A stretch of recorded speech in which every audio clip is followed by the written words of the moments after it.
মেহরাবের সঙ্গে আসলে ম্যাক্সেন কিংকে আর্লি উপরে উঠে ডু অর ডাই যা করো সেটাই আসলে কি হবে না ভেবে আসলে উঠা উচিত ছিল। অ্যাটলিস্ট তাদের কাছে সেই ক্যাপাবিলিটি ছিল নক নেওয়ার, কিল ফিনিশ করার, এলিমিনেট করার, তবে সেটা লেট করে ফেলায়। কিন্তু এবার সিচুয়েশনটা কমপ্লিটলি ডিফারেন্ট। এবার কি হবে স্টুকের জন্য, লেটস সি।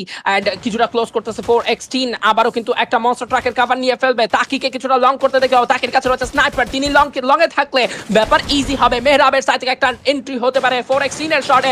S2 এর সঙ্গে জর্ডের ফাইট, S2 এর সঙ্গে জর্ডের ফাইট, S2 কে নক দিবে জর্ডকে। 4x10 স্টিল লাইভ, 4x10 কে স্টিল বেঁচে থাকতে দেখতে পারবো।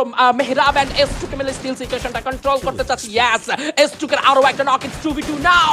মেহরাবের closer player, Mehrab got knock right now by Miraz, and S2 কে কেউ নক করবে। হোয়াট আই শো মিরাজের লাস্ট টাইম একটা 1v2 এর ক্লাচ।